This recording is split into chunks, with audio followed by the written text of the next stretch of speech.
Welcome to unique study point. Unique study point में आपका बहुत बहुत स्वागत है। तो आज हम लोग जो है कुछ और क्वेश्चंस को सॉल्व करेंगे, प्रीवियस ईयर के मोस्ट इंपॉर्टेंट क्वेश्चंस को, जिससे आप लोगों का कॉन्सेप्ट भी अच्छा हो जाएगा। चलिए फिर स्टार्ट करते हैं।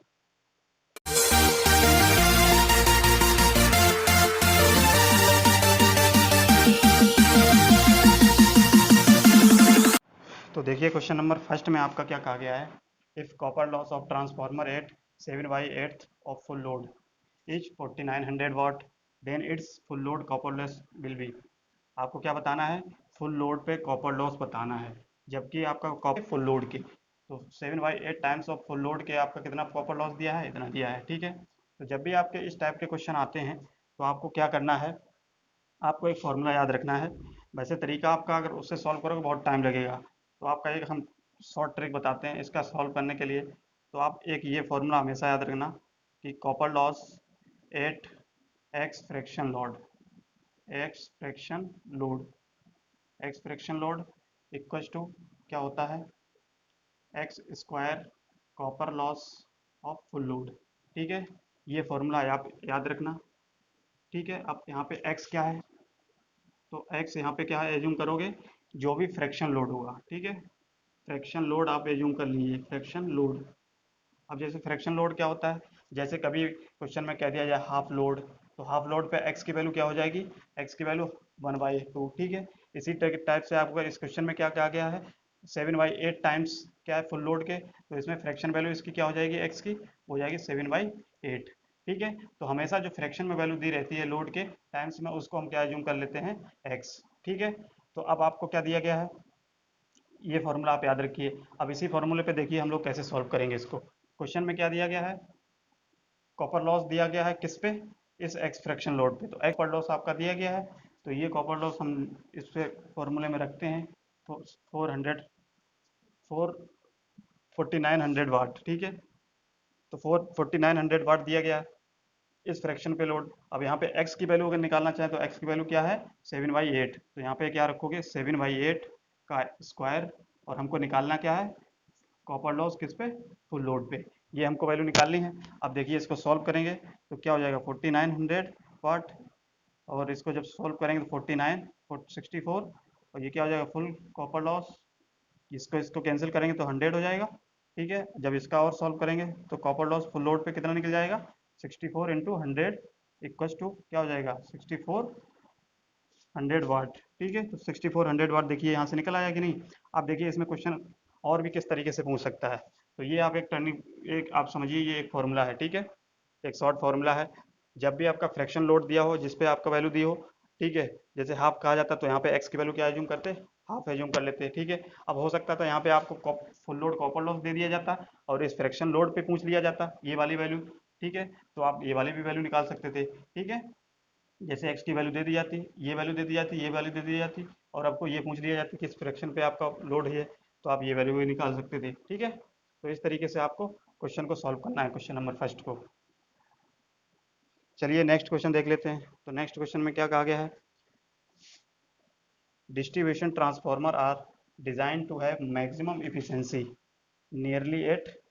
अब ये बताना है कि कोई डिस्ट्रीब्यूशन ट्रांसफार्मर होता है, ठीक है, जिसका डिजाइन किया जाता है जो मैक्सिमम इफिशिएंसी पर, कितना मैक्सिमम इफिशिएंसी पे डिजाइन किया जाता है कोई भी ट्रांसफार्मर, डिस्ट्रीब्यूशन ट्रांसफार्मर। तो इसका आंसर क्या होगा, option number B. Option number B क्यों होगा, क्योंकि डिस्ट्रीब्यूशन जो ट्रांसफार्मर होता है वो जनरली आपका किस पे डिपेंड करता है, कंज्यूमर्स के लोड पर। और कंज्यूमर्स का लोड जो होता है लगभग 50 to 70% आपका कंज्यूमर्स का लोड रहता है। ठीक है, तो इसी कारण जो है उसका जो डिस्ट्रीब्यूशन ट्रांसफार्मर का जो इफिशियंसी जो डिज़ाइन की जाती है, वो कितनी डिज़ाइन की जाती है, 50% ऑफ फुल लोड पे डिज़ाइन की जाती है। ठीक है, तो क्वेश्चन नंबर 2 ये हो गया। अब देखते हैं नेक्स्ट क्वेश्चन क्या है। अब देखिए नेक्स्ट क्वेश्चन क्या कहा गया है, थर्ड क्वेश्चन में, a 4 pole 1200 RPM DC lap wound generator has 15-20 conductors, the flux per pole is 0.01 weber, the EMF of the generator is. देखिए इसमें हमको क्या निकालना है, एक जनरेटर आपका दिया गया है, ठीक है, जिसका कनेक्शन कैसा है, लैप बाउंड जनरेटर आपका दिया गया है, जिसमें क्या है 4 पोल हैं और 1200 RPM की स्पीड है। ठीक है, और कंडक्टर कितने दिए हैं 1520, और फ्लक्स कितना दिया है, फ्लक्स दिया गया है पर पोल के 0.01 वेबर। ठीक है, तो इनको हम पहले क्वांटिटी को लिख लेते हैं। तो गिवन में क्या क्या दिया गया है, नंबर ऑफ पोल्स दिए गए हैं 4 पोल। ठीक है, स्पीड कितनी दी गई है 1200 आरपीएम। नेक्स्ट क्वेश्चन क्या दिया गया है, कंडक्टर। अब जो कंडक्टर होता है उसको किससे रिप्रेजेंट करते हैं, जेड से। नंबर ऑफ कंडक्टर क्या होता है, जेड, आप लोग पढ़ चुके होंगे। फ्लक्स पर पोल क्या होता है, तो फ्लक्स पर पोल यानी कि फ्लक्स पर पोल कितना दिया है 0.01 वेबर दिया है। अब हमको निकालना क्या है, ईएमएफ ऑफ द जनरेटर। तो अब जनरेटर का ईएमएफ कितना होगा, तो ये निकालना है। तो जनरेटर का ईएमएफ क्या होता है, ईएमएफ यही होता है। ठीक है, तो ई हमको निकालना है। अब ई का फॉर्मूला आपका क्या होता है, जानते हो कि जनरेटर का जो ईएमएफ का फॉर्मूला होता है वो क्या होता है, N P phi Z upon 60 A, यही फॉर्मूला होता है। जहाँ पे ए क्या होता है आपका, यहाँ पे ए जो होता है वो क्या होता है, नंबर ऑफ पैरेलल पाथ। आप लोग पढ़े होंगे, नंबर ऑफ पैरेलल पाथ होता है। अब ये नंबर ऑफ पैरेलल पाथ जो है, आप हमेशा ध्यान देना, नंबर ऑफ पैरेलल पाथ जो होता है, अगर जनरेटर आपका लैप बाउंड है, यानी कि उसका कनेक्शन अगर लैप बाइंडिंग में हुआ है जनरेटर का, तो उसका जो नंबर ऑफ पैरेलल पाथ कितने होते हैं, नंबर ऑफ पैरेलल पाथ होते हैं जितने उसके नंबर ऑफ पोल्स होते हैं। ठीक है, तो नंबर ऑफ पोल्स होते हैं जितने, ये किस केस में होता है, जब लैप बाइंडिंग की जाती है जनरेटर में। और जब अगर वेव बाइंडिंग होती है, तो वेव बाइंडिंग के लिए जो नंबर ऑफ पैरेलल पाथ होंगे, वो नंबर ऑफ पैरेलल पाथ कितने होंगे, 2 टाइम्स होंगे। ठीक है, यानी कि दो, हमेशा number of parallel path wave binding के लिए कितने होते हैं, 2 होते हैं। ठीक है, वेव बाइंडिंग ये हमेशा देना, क्वेश्चन में आपको हमेशा दिया रहेगा। अगर लैप बाइंडिंग होगी तो आप हमेशा ध्यान रखेंगे जो नंबर ऑफ पैरेलल पाथ होगा वो क्या होगा, पोल्स के इक्वल होंगे। ठीक है, अगर वेव बाइंडिंग दी गई है तो उस केस में आप नंबर ऑफ पैरेलल पाथ कितना एज्यूम करेंगे, 2 एज्यूम करेंगे। अब हमको ईएमएफ निकालना है, तो ईएमएफ का फॉर्मूला हमको पता है N P phi Z upon 60 A. तो एन हमको दिया है नंबर ऑफ जो स्पीड दी है कितनी दी है 1200, इसको वैल्यू पुट कर लेते हैं। पी क्या दिया है, नंबर ऑफ पोल्स, तो नंबर ऑफ पोल्स कितने हैं 4। ठीक है, इंटू फ्लक्स कितना दिया है 0.01, इंटू जेड, तो जेड कितना दिया गया है 1520, इसमें लिख लीजिए 1520। ठीक है, अपॉन, इसको सॉल्व करेंगे 60। अब ए क्या है यहाँ पे, तो ए क्या होगा, जितने नंबर ऑफ पोल्स होंगे, ठीक है, उतने ही नंबर ऑफ पैरेलल पाथ होंगे। तो number of parallel path lap binding दिया गया है, देखिए लैप, तो लैप के लिए क्या होता है, इक्वल हो जाएगा। पोल कितने दिए हैं 4, तो 4 लिख लिए। अब इसको सॉल्व करेंगे, तो सॉल्व करने पे कितना आ जाएगा आपका 304 वोल्ट। ठीक है, जब आप इसको सॉल्व करेंगे तो 304 वोल्ट इसका आंसर आएगा। तो ईएमएफ आपका कितना आ जाएगा 304 वोल्ट, ऑप्शन नंबर बी। ठीक है, तो इस तरीके से आपको सॉल्व करना है। जो भी क्वेश्चन में दिया है उसको ध्यान से पढ़ेंगे। ध्यान से पढ़ने के बाद जो जो क्वांटिटी आपकी क्वेश्चन में दी है उसको लिख लेंगे। लिखने के बाद जो आपको पूछा गया है उसका फॉर्मूला आपको पता होना चाहिए। ठीक है, तो ये फॉर्मूला होता है कि इसका किसी भी जनरेटर का ईएमएफ का फॉर्मूला। ठीक है, तो ये फॉर्मूला दिए, सारी क्वांटिटी हमने पुट कर दी और सॉल्यूशन निकाल लिए। तो इस तरीके से आपको क्वेश्चन को सॉल्व करना है। चलिए अब चौथा क्वेश्चन देखते हैं नेक्स्ट। अब देखिए नेक्स्ट क्वेश्चन क्या है, पढ़िए क्या लिखा है, the condition for maximum power output from DC motor is. तो क्या होगा इसमें आंसर, तो इसका आंसर क्या होगा, E V equals to B by two, ये आंसर होगा। अब ये आंसर कैसे आया है, इसको हम समझ लेते हैं। ई वी का मतलब क्या होता है मोटर में, बैक ईएमएफ। ठीक है, तो बैक ईएमएफ इक्वल्स टू क्या होता है, सप्लाई वोल्टेज अपॉन 2। ठीक है, ये रिलेशन होता है। अब ये कंडीशन कैसे आई है, तो आप जानते हैं अगर डीसी मोटर की अब कंडीशन देखी जाए, तो डीसी मोटर की जो जनरल इक्वेशन होती है, देखिए क्या होती है, V equals to E V plus I A R A, यही होती है। ठीक है, इक्वेशन या ईएमएफ इक्वेशन बोल सकते हैं। अब अगर यहाँ से ईएमएफ हमको निकालना है, ये रिलेशन निकालना है, तो इस रिलेशन को कैसे निकालेंगे, ई वी इक्वल्स टू, यहाँ से क्या करेंगे, ई वी को हम लोग आई आर स्क्वायर को ऐसे लिख सकते हैं, आई ए आर ए। ठीक है, अब क्या करेंगे, हम दोनों साइड आई ए से मल्टीप्लाई कर लेते हैं। तो आई ए से हमने क्या किया, मल्टीप्लाई कर लिया, यानी कि आर्मेचर करंट से। तो ये क्या हो जाएगा, V into I A, minus ये क्या हो जाएगा, आई स्क्वायर आर ए, ये हो जाएगा। अब ये देखो, जो आप जानते हो कि जो back EMF into armature current जो होती है, वो मोटर के लिए वो क्या कहलाता है, मोटर के लिए इसको लिख लेते हैं, E B into I A equals to V into I A minus I A square R A. ठीक है, अब ये हमको पता हो गया है। ठीक है, ये इक्वेशन क्या आ जाएगी, ये जो होता है मोटर के केस में आपका ये क्या होता है, mechanical output power, mechanical output power. और मोटर के केस में ये क्या हो जाएगा, इनपुट पावर। ठीक है, ये क्या होता है, इनपुट पावर। अब देखिए, अब निकालना है क्वेश्चन में मैक्सिमम पावर आउटपुट। तो मैक्सिमम पावर आउटपुट कैसे निकालेंगे? अब देखिए, इसको हम इस तरीके से भी लिख सकते हैं। इसको अगर पीएम के फॉर्म में लिख लें, पीएम यानी कि मैकेनिकल या मैकेनिकल आउटपुट पावर या machine output power equal to क्या हो जाएगा, B into I A minus I A square R A. ठीक है, ये हो जाएगा। अब हमको मैक्सिमम पावर आउटपुट चाहिए, तो मैक्सिमम आउटपुट पावर के लिए क्या करेंगे, हम डिफरेंशिएट कर देंगे मैक्सिमम पावर आउटपुट को विद रेस्पेक्ट टू आई ए के, यानी कि आर्मेचर करंट के। ठीक है, अब क्या करेंगे, जब इसको हम डिफरेंशिएट करेंगे तो डिफरेंशिएट करने पे ये क्या आ जाएगा, इसको जब सॉल्व करेंगे इक्वल टू जीरो रखेंगे इसके, तो ये क्या हो जाएगा, डी पी एम, ऐसे लिख सकते हैं डी अपॉन आई ए, और ये क्या है पीएम की जगह पे B into I A minus I A square R A equal to zero कर देंगे। इसको जब डिफरेंशिएट करेंगे तो ये वी बचेगा माइनस के two I A into R A equal to zero. ठीक है, तो अब देखिए यहाँ पे क्या हो जाएगा, B equal to two I A R A. ठीक है, बी इक्वल टू, अब देखिए आई ए और इंटू आर ए ये क्या होता है, बैक ई एम एफ होता है कि नहीं मोटर का, तो ये इसको हम जगह यहाँ पे क्या लिख देंगे, टू इंटू ई बी। ठीक है, अब देखिए हमको निकालना क्या है, इस तरीके से इसका रिलेशन निकालना है, तो ई बी इक्वल टू देखिए क्या निकलेगा, बी बाई टू। तो हमेशा आप ध्यान रखेंगे कि जब भी डीसी मोटर होता है तो डीसी मोटर के केस में आपकी मैक्सिमम पावर आउटपुट कब पॉसिबल होती है, जब आपका सप्लाई वोल्टेज जो है कितना हो जाता है, हाफ हो जाता है। ठीक है, तो हमेशा इसीलिए जो होता है मैक्सिमम, जो डीसी मशीन होता है तो डीसी मशीन के केस में मैक्सिमम एफिशिएंसी जो है कितनी होती है, लगभग 50% होती है। तो मैक्सिमम, तो देखिए क्वेश्चन नंबर 5 में देखिए क्या कहा गया है, ए 2 kVA transformer has iron loss 150 वाट। एक 2 kVA का एक ट्रांसफार्मर है जिसका आयरन लॉस कितना दिया है, 150 watt, and full load copper loss of 250 watt, और उसका जो फुल लोड कॉपर लॉस कितना दिया है, 250 watt. The maximum efficiency of the transformer will be occurs when the total loss. तो क्या कैलकुलेट करना है हमको, मैक्सिमम एफिशिएंसी ऑफ ट्रांसफार्मर की हमको मिलती है कब, व्हेन, जब टोटल लॉस कितना होगा, यानी कि आपको क्या बताना है, टोटल लॉस बताना है कि ट्रांसफार्मर में टोटल लॉस कितना होगा जब आपकी मैक्सिमम एफिशिएंसी आपकी ट्रांसफार्मर की मिलती है। ठीक है, तो आपको हमने बताया था कल कि जब मैक्सिमम कंडीशन होती है, मैक्सिमम एफिशिएंसी की कंडीशन ट्रांसफार्मर में कब आती है, तो आपने देखा होगा कि मैक्सिमम एफिशिएंसी की कंडीशन आती है और ट्रांसफार्मर, तो ट्रांसफार्मर के लिए मैक्सिमम एफिशिएंसी कंडीशन कब आती है, जब आपका क्या होता है, कॉपर लॉस जो है वो आयरन लॉस के इक्वल हो जाता है। तो हमने क्या बताया था, तो आयरन लॉस ये कंडीशन होती है किस, कब, जब ट्रांसफार्मर की एफिशिएंसी मैक्सिमम मिलने लगती है। ठीक है, तो जो कॉपर लॉस कब हो, कॉपर लॉस क्या होता है, आयरन लॉस के जब इक्वल हो जाएगा तो उस केस में मैक्सिमम एफिशिएंसी ट्रांसफार्मर की मिलने लगती है। ये पॉइंट आप याद रखेंगे हमेशा।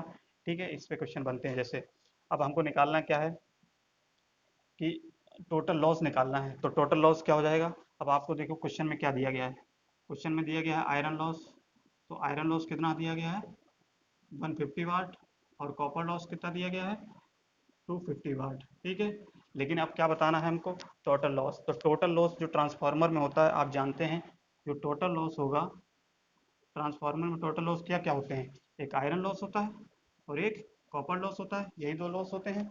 अब देखिए, जब मैक्सिमम कंडीशन में अगर पूछा है तो टोटल लॉस अगर मैक्सिमम कंडीशन में देखेंगे ट्रांसफार्मर की, तो उस केस में ये तो इक्वल हो जाता है कॉपर लॉस, तो टोटल लॉस उस केस में कब कितना निकलेगा, मैक्सिमम एफिशिएंसी पर, तो मैक्सिमम एफिशिएंसी पर टोटल लॉस कितना निकलेगा, तो P I plus copper loss किसके इक्वल हो जाएगा, आयरन लॉस के, तो हम लिख सकते हैं कॉपर लॉस की जगह पे आयरन लॉस। ठीक है, तो देखिए जब इसको सॉल्व करेंगे 2 pi हो जाएगा, और 2 इंटू आयरन लॉस कितना दिया गया है क्वेश्चन में, 150, तो 150 वाट, तो जब इसको सॉल्व करेंगे तो 300 वाट आ जाएगा कि नहीं, तो यही आपका आंसर हो जाएगा। ठीक है, तो इसका आंसर क्या हो जाएगा, ऑप्शन नंबर सी। ठीक है, समझ में आ गया होगा। तो हमेशा ये कंडीशन आप याद रखें कि ट्रांसफार्मर की जो मैक्सिमम एफिशिएंसी होती है तो वो किस कंडीशन पे होती है, जब आपका कॉपर लॉस आयरन लॉस के इक्वल हो जाता है। ठीक है, अब आपको टोटल देखिए, नेक्स्ट क्वेश्चन क्या है, the brush off DC machine should be physically placed on the, तो आपको क्या बताना है कि जो डीसी मशीन के ब्रश होते हैं, ठीक है, वो फिजिकली कहाँ पे प्लेस किए जाते हैं, कहाँ पे लगे होते हैं, तो आपको क्या बताना है, आंसर क्या है, option number B, option number B होगा इसका, armature of the interpolar axis. यानी कि जो डीसी मशीन के जो ब्रश होते हैं वो आर्मेचर के इंटरपोलर एक्सिस में लगे होते हैं।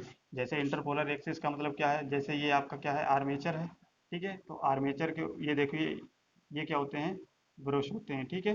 ये ब्रश क्या होते हैं, इंटरपोलर एक्सिस में होते हैं, ये इस तरीके से। तो इसको हम क्या बोलते हैं, इंटरपोलर एक्सिस, ठीक है। तो आपका ऑप्शन नंबर बी इसका आंसर होगा। अब देखिए क्वेश्चन नंबर 7 में क्या क्या कहा गया है, the MMF produce by interpole is proportional to, यानी कि जो इंटरपोल्स होते हैं आपके डीसी मशीन में, उससे एक एमएमएफ प्रोड्यूस होता है, ठीक है। तो वो एमएमएफ जो होता है वो किसके प्रोपोर्शनल होता है, ये हमको बताना है। तो ऑप्शन नंबर क्या होगा इसमें, ऑप्शन नंबर बी, यानी कि आर्मेचर करंट। अब ये आर्मेचर करंट इसके प्रोपोर्शनल होता है, यानी कि जो भी एमएमएफ प्रोड्यूस होगा इंटरपोल्स में, तो वो किसके प्रोपोर्शनल होगा, आर्मेचर करंट के। अब ये आर्मेचर करंट के कैसे होगा, तो देखिए, जब भी इंटरपोल्स होते हैं, पहली बात इंटरपोल जो होता है वो आर्मेचर रिएक्शन को रिड्यूस करने के लिए लगाया जाता है, आप लोग पढ़े होंगे, ठीक है। तो आर्मेचर पोल्स की जो वाइंडिंग्स होती हैं, ठीक है, हमेशा ध्यान रखिए कि जो इंटरपोल्स इंटरपोल्स जो वाइंडिंग होती हैं, ठीक है, और आर्मेचर आर्मेचर वाइंडिंग जो होती हैं, आर्मेचर वाइंडिंग, इनका कनेक्शन कैसा होता है, सीरीज में होता है, ठीक है। जब इनका कनेक्शन सीरीज में होगा आर्मेचर वाइंडिंग और इंटरपोल वाइंडिंग का, तो उस केस में जो आर्मेचर करंट आपकी फ्लो होगी, यानी कि सपोज करिए आप इसमें तो आर्मेचर वाइंडिंग में तो आर्मेचर करंट फ्लो होती है, आइए, ठीक है। तो जब सीरीज में कनेक्ट होगी तो ये दोनों वाइंडिंग, तो इसमें भी देखो सीरीज में कनेक्ट होंगी, तो जो करंट आर्मेचर वाइंडिंग में जाएगी वही वाइंड करंट किस में जाएगी, इंटरपोलर की वाइंडिंग में जाएगी। तो जो आर्मेचर करंट इसमें जाएगी, तो वही देखिए, तो जितना जो इंटरवॉल में आपका इसमें जो आपका ईएमएफ इंड्यूस होगा वो किसकी वजह से होगा, आर्मेचर करंट की वजह से। तो आप कह सकते हो कि जो एमएफ प्रोड्यूस होगा वो क्या होगा, एन प्रोपोर्शनल टू आई ए, इस तरीके से आपका ये होता है एमएफ। तो इंटरपोल्स में किसके प्रोपोर्शनल होता है, आर्मेचर करंट के। क्यों होता है, क्योंकि इंटरपोल्स बाइंडिंग और आर्मेचर बाइंडिंग सीरीज में कनेक्ट होती हैं जब। तो देखिए क्वेश्चन नंबर 8 को देख लेते हैं, क्या कहा गया है, power transformer are design such that maximum efficiency occurs at. तो क्वेश्चन में क्या है, मतलब इसका क्वेश्चन क्या है कि पावर जो ट्रांसफार्मर है वो इस तरीके से डिजाइन किया जाता है कि जो पावर ट्रांसफार्मर की जो मैक्सिमम एफिशिएंसी होती है, ठीक है, तो ये मैक्सिमम एफिशिएंसी कब मिले, आपका नियर फुल लोड की, ठीक है। तो जब फुल लोड पे आपकी क्या होती है, मैक्सिमम एफिशिएंसी मिलती है किसकी, पावर ट्रांसफार्मर की, ठीक है। तो इसका आंसर क्या हो जाएगा, 8 का क्या हो जाएगा, ऑप्शन नंबर बी। अब देखिए, आपके पास आपने सुना होगा कि पावर ट्रांसफार्मर एक डिस्ट्रीब्यूशन ट्रांसफार्मर होता है, ठीक है। तो आप ध्यान रखिए, पावर ट्रांसफार्मर जो होता है वो जनरली आपका पावर स्टेशंस पे लगे होते हैं, जहाँ जनरेटिंग स्टेशंस होते हैं वहाँ पे पावर ट्रांसफार्मर्स लगे होते हैं, ठीक है।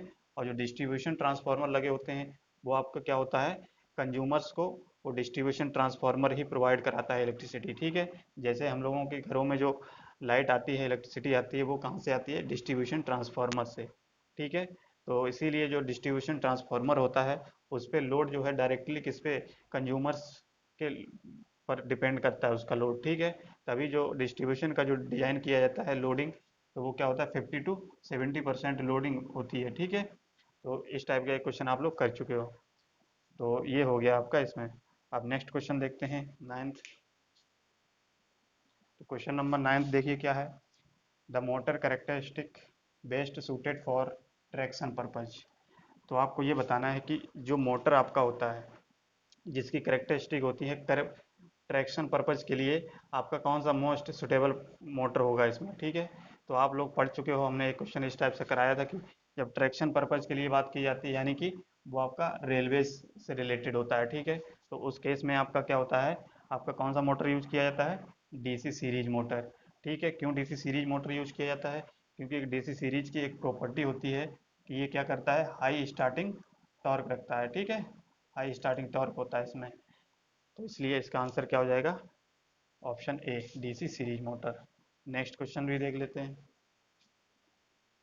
तो क्वेश्चन नंबर 10 क्या है आपका, एक क्वेश्चन दिया गया है, इसमें मैचिंग करनी है आपको, ठीक है। तो इधर है टाइप ऑफ मोटर, इधर है उसकी करेक्टरिस्टिक, ठीक है। तो आप जानते होंगे कि डीसी सीरीज मोटर का किससे आपका मैच कराएंगे। तो डीसी सीरीज मोटर में अभी हमने आपको बताया कि उसका क्या होती है, करेक्टरिस्टिक में उसकी हाई करेक्टरिस्टिक होती है, तो इसका मैचिंग किससे कराओगे, इससे, ठीक है।